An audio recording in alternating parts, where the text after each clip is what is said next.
Tsara toko 440 ary nidina nakany Timna i Samsona ka natsikaritra tovovavy Filistina iray tao.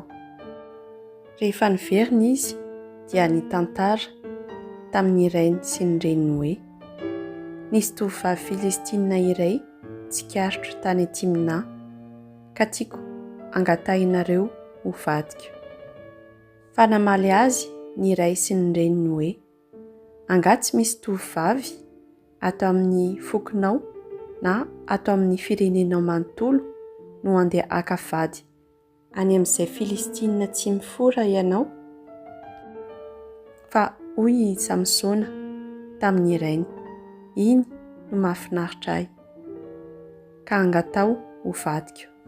Tsy fantatry ny ray aman-dreniny fa ny tompo mihitsy no namelona izany faniriana izany tao amin'ny Samsona mba ahazahoany miady amin'ny Filistina, satria tamin'izany fotoana izany dia ny Filistina no nanjaka tamin'ny Israelita.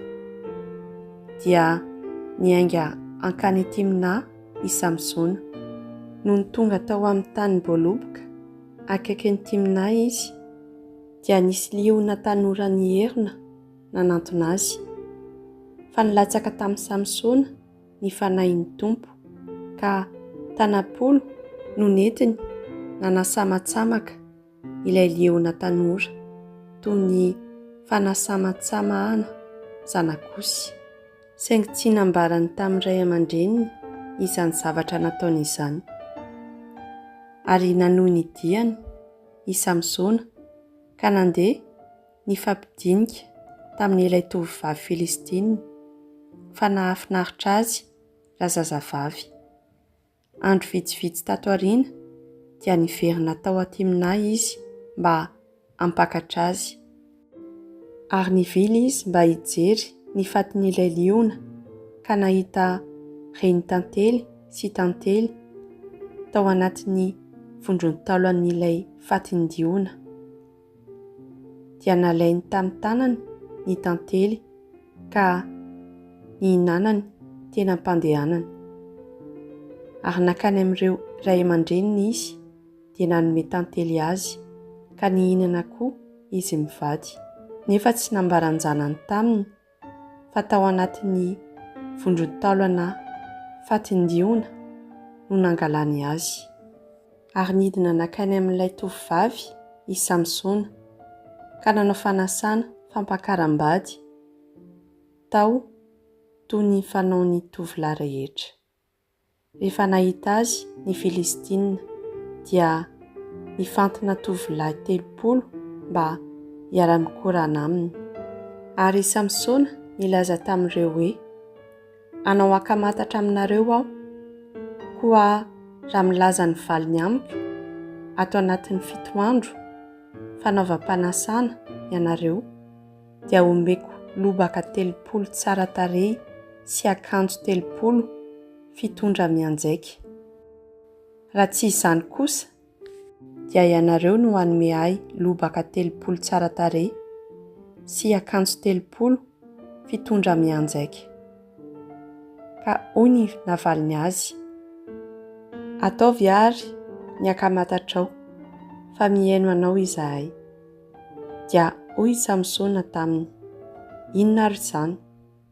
Ilay mihinana no hipoiran'ny hanina, ilay mahery no hipoiran'ny mamy. Tapitra ny 3 andro, nefa mbola tsy nahalaza ny valin'ilay akamatatra ihany ireo tovolahy. Tamin'ny andro 4 kosa dia hoy ireo tamin'ny vadiny Samsona, langolangoy ny vadinao mba hilaza aminay ny valiny akamatatra, fa raha tsy izany dia hodoranay ianao sy ny ankohonandrainao. Fa moa ny andraofanareo ny fanananay ve no nanasy anareo anay? Dia nandeha nanao an-dranomaso tamin'ny Samsona ny vadiny ka nanao hoe alanao aho fa tsy tianao akory.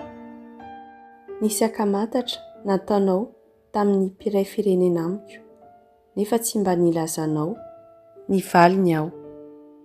Ka hoy i Samsona hoe, tsy nilazako ny valiny na dia ny ray aman-dreniko aza, koa ahoana moa no ilazako azy aminao? Dia nanjoa azy tamin-dranomaso ny vadiny tao anatin'ireo andro 7 fanasana, ka tamin'ny andro 15 dia nilazan'i Samsona ny valiny akamantatra izy satria fatra-panao lemozy taminy. Avy eo raha vehivavy dia nampita izany tamin'ny mpiray firenena aminy. Koa tamin'iny andro 17 talohan'ny iletihan'ny masoandro dia tonga ireo lehilahy tao an-tanàna nilaza tamin'i Samsona hoe, inona no mamy noho ny tantely ary inona no mahery noho ny liona?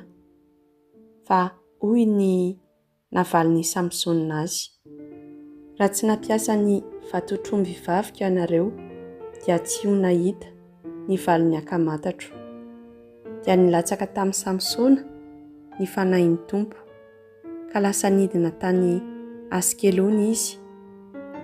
Namonina 70 lahy tao izy, ka naka ny fitafiany ary nanome ireny ho an'ireo nilaza ny valiny akamantatra. Ary nirehi-pahatezerana i Samsona ka niakatra nody tany amin'ny rainy. Fa ilay vadiny kosa dia nomena ho vadiny tovolahy naman'i Samsona, sady mpandahatra ny fanasany.